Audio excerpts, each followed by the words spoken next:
আজকের ভিডিওতে থাকছে ফুল একটা চকলেট কেক ডেকোরেশন ভিডিও, যেটা কিনা দেখলে আপনাদের অনেক বেশি উপকার হবে। চলুন ফুল ভিডিওটা দেখে আসা যাক। আসসালামু আলাইকুম ভিউয়ার্স, আপনারা সবাই কেমন আছেন? আমরা আল্লাহর রহমতে ভালো আছি। এটা ছিল বেশ কয়েকদিন আগের ভিডিও, যেটা কিনা আমার ফোনের গ্যালারিতে জমা হয়েছিল। তো ভাবলাম এই ভিডিওটা ছাড়লে আপনাদের অনেক বেশি উপকার হবে। যারা কেক বানাতে জানেন তারা তো জানেন, আর যারা জানেন না তারা এই ফুল ভিডিওটা দেখতে পারেন, তাহলে আপনাদের অনেক বেশি উপকার হবে। আমার পেজে ভ্যানিলা ফ্লেভারের যে কেকটা, সেটা ফুল ভিডিও ডেকোরেশন থেকে শুরু করে A to Z সব আপনাদেরকে দেখিয়েছিলাম। আর এটা হচ্ছে চকলেট, যেটা কিনা আজকে আমি আপনাদেরকে দেখাবো। আপনারা উপকার পান তাহলে অবশ্যই আমাকে কমেন্ট করে জানাবেন। ভালো লাগলে আমার পেজে ফলো দেবেন, ইউটিউব থেকে দেখলে সাবস্ক্রাইব করে দেবেন। যাই হোক, এটা ছিল একটা 2 পাউন্ড কেক, যেটাকে কিনা আমি এই যে প্রসেসিং করতেছিলাম সব কিছু দিয়ে। আগে আমি সব কিছু রেডি করে রেখেছিলাম। আর এই ভিডিওতে আপনারা যারা যেটা বুঝতে পারবেন না সেটা আমাকে কমেন্ট করে বলবেন, তাহলে আমি জানিয়ে দেব যে কোথায় কি ব্যবহার করা হয়েছে।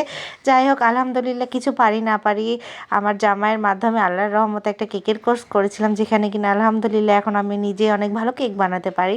আর আমার বানানো কেক খেয়ে পরিবারের সবাই হ্যাপি। কিছু করতে না পারলেও পরিবারের সবার জন্য তো কেক বানিয়ে মুখে হাসি ফোটাতে পারি, এটাই অনেক। আর বাচ্চাদের জন্য এরকম হোমমেড স্বাস্থ্যসম্মত কেক বানানো উচিত।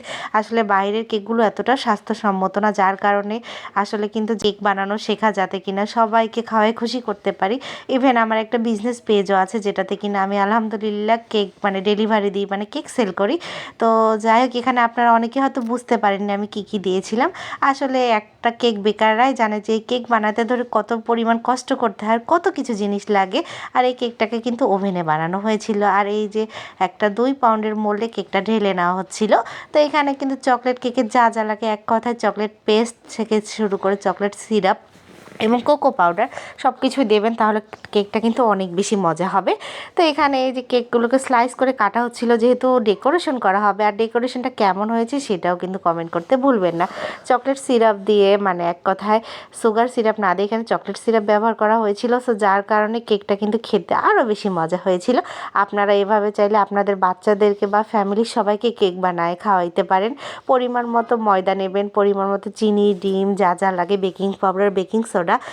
কেকের ক্ষেত্রে চকলেট সিরাপ এবং কোকো পাউডার দেবেন, তাহলে কেকটা খেতে অনেক বেশি মজা হবে। আর এই যে কোনো কেকের ক্ষেত্রে যদি ক্রিম ব্যবহার করেন, তাহলে এই কেকের স্বাদ কিন্তু একদমই অনেক বেশি বেড়ে যায়।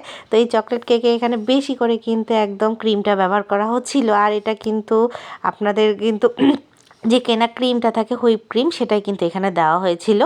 আর এই কেকের ক্ষেত্রে কিন্তু আপনারা যেভাবে নিজের ইচ্ছা ডেকোরেশন করতে পারেন, নিজ যার যেরকম ইচ্ছা সেভাবে আপনারা ডেকোরেশন করতে পারেন। আর তো এই ডেকোরেশনটা ছিল একদমই অন্যরকম। আর রেড ভেলভেট কেকের ক্ষেত্রেও কিন্তু চাইলে আপনারা এভাবে রেড কালার দিয়ে ডেকোরেশন করতে পারেন। যেহেতু এটা চকলেট কেক ছিল, আর মনে হচ্ছিল যে না, একটু রেড কালার হলে ভালো হয়। সো যার কারণে এই যে এখানে রেড কালার দিয়ে ডেকোরেশন করা হচ্ছিল। আলহামদুলিল্লাহ ডেকোরেশনটা কিন্তু আপনারা শেষ পর্যন্ত দেখবেন, তাহলে আপনাদের অনেক ভালো লাগবে। আর এই যে আমি একদম সিম্পলি এই ডেকোরেশনটা করা হয়েছিল। আর এই যে 1M নজল দিয়ে কিন্তু এই ডিজাইনটা করা হয়েছে। আপনাদের কার কাছে কেমন লেগেছে?